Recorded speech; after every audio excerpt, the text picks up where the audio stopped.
take the following scenario. You want to predict whether the given email is spam or not. You train an AI model for that, and now you want to test that AI model. For testing, you provide it a sample email which is spam, and the model predicted it correctly that the email is spam. You were happy, you tried it again, and now the model says that the given email is not spam. You were surprised, what is happening behind it? And then you notice that the model is returning some probability that the email is spam or not. When it predicted spam, its probability of being spam was higher, and now it is predicting not spam, its probability of not spam is higher. That is not just the case of email being spam or not. Most of our AI models return some output as probability. Most of our classification models especially. And that's why for understanding machine learning, what is happening behind machine learning, understanding probability is crucial. Before understanding probability, you have must heard about linear algebra and calculus. If I have to tell you in just one line, linear algebra is used for manipulating dataset, calculus is used for trading, and probability is mostly used for predicting some output. If I have to summarize, then I will say like this. And if you have not learned linear algebra and calculus till now, no worries, it is not essential right now for learning probability, but for machine learning, you have to learn linear algebra and calculus also. So now, let us dive deep into the field of probability.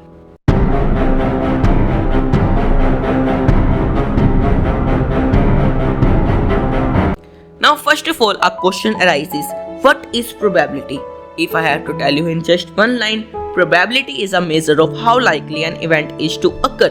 Now think, you are sitting in a party with 10 of your friends and you started to discuss something about movies, and 3 of your friends were very interested and 7 of your friends said that they don't like movie.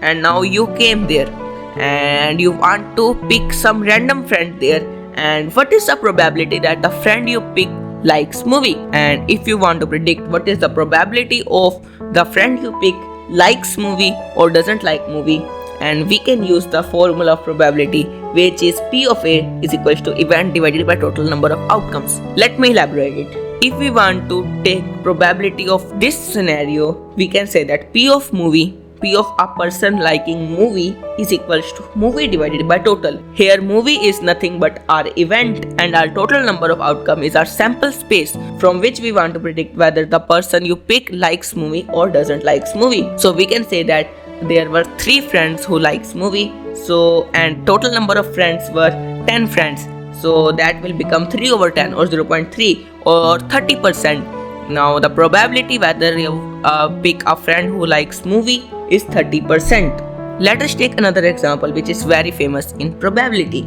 and that is coin example. When we flip a coin, we can land on heads or tails. The activity of flipping a coin is producing an outcome that is uncertain. We are going to call it an experiment. In probability, an experiment is any process that produces an outcome that is uncertain. Here, flipping a coin is also an experiment. Now, if we use formula of probability, which is P of A is equals to event divided by total number of outcomes, and here our event is whether a coin lands on heads or not, then in our total space, in our sample space, our heads lands on just one time. So it will become 1 over 2. Our total number of outcomes are 2, in which heads is occurring just one time, and then it will become 1 over 2, which is 0.5. And same for tails, P of tails is equals to 1 by 2 or 0.5 or 50%. Now if we had 2 coins? If we have 2 coins, our first coin can land on heads or tails. If our first coin lands on heads, then our second coin can land on heads tails, and then we will have 2 possible outcomes, heads tails. But what if our first coin lands on tails? Then we have 2 more possible outcomes, which are tails heads tails. So our total number of possible outcomes becomes 4, which are heads tails heads and tails. And if we want to predict the possibility of landing on heads twice, then it will be event divided by total number of possible outcomes, which is 1 over 4 or 0.25 or 25%. And now let us look at one more very interesting example, which is dice example.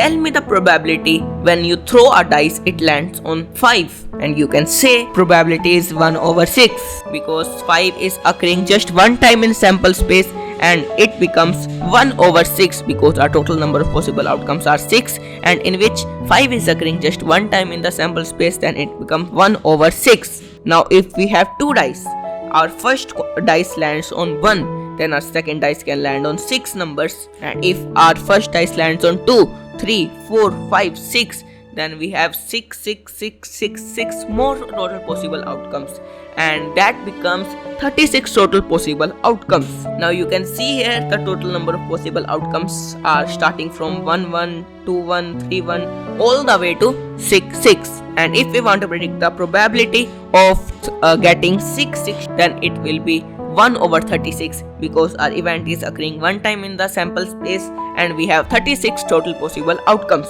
Now tell me the probability when you throw a single dice it does not land on 5.